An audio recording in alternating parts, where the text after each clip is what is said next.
كل سنة وانتم طيبين. رمضان كريم طبعا، وكل سنة وانتم طيبين. هنبدأ بقى نعمل وصفات العيد اللي هي النواعم. هنعمل مع بعض كحك العيد النهاردة. طريقته سهلة طبعا، انا نزلته في فيديو كذا مرة. نزلته على السخن وعلى البارد، وان شاء الله النهاردة هعمله بطريقة مختلفة تماما، ان شاء الله يعجبكم. شوفوا معايا المقادير.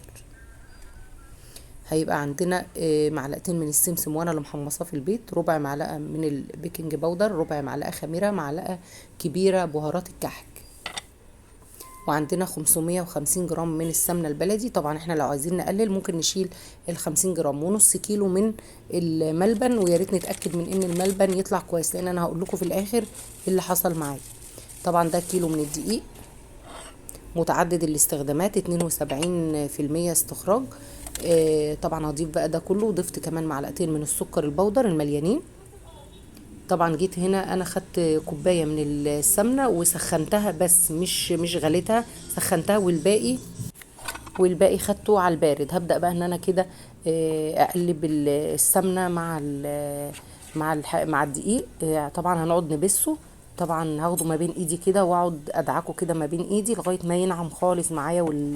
هنقعد حوالي ربع ساعه. عايزه اقول لكم ان انا بقعد فيه لغايه اما الاقي العجينه بدات تلزق خالص.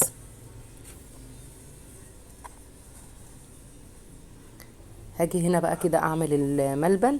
هضيف له رشه بسيطه جدا من البيكنج باودر. عايزه اقول لكم ان الملبن للاسف ما طلعش كويس جدا، طلع بينشف الكحك، بس خلاص بقى هو اتعمل، فهنعمل ايه؟ كل سنه وانتم طيبين. طبعا ده بقى بعد ما بدات ادعك في الكحك لغايه ما بقى بيلزق في ايدي. طبعا بدات ان انا اضيف له حوالي كوبايه الا ربع من الميه، او 150 جرام من الميه. ابدا بقى المه كده باطراف صوابعي، مش هعجن فيه. ولو عجنت فيه وحسيت ان هو شد كده بقى زي القرص، هحطه في التلاجة حوالي ساعتين 3، وارجع تاني انعمه بايدي تاني. زي ما انتم شايفين كده، هي ما شاء الله الكحكه ما بتشققش. ولو انا ما بستوش كويس، بجيب الكحكايه كده ما بين ايدي وافضل ادعكها كده على قد الكحكايه، وهوريها لكم دلوقتي. طبعا عايزه اقول لكم النقشه ما راحتش، زي ما انتم شايفين كده بدعكها كده. لو انا حسيت ان انا ما بستش العجين كويس، هبدا بقى ان انا اخد كده قطعه وابدا اعملها ما بين ايدي كده لغايه ما تنعم معايا. عايزه اقول لكم سهل جدا وبسيط. طبعا بكون مشغله بقى الفرن على درجه حراره 180، بحطه في الرف الوسطاني، مش بزود النار اكتر من كده. هدخله بقى الفرن اهو زي ما انتم شايفين كده.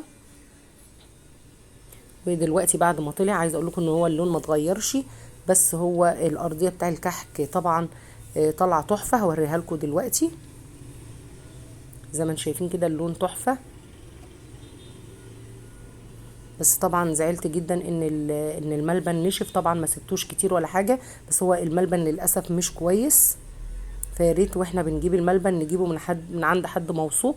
طبعا زي ما انتم شايفين النقشه ما شاء الله موجوده. بس عايزه اقول لكم ان الكحك تحفه وريحته حلوه جدا. جربوه بالطريقه دي. وكل سنه وانتم طيبين.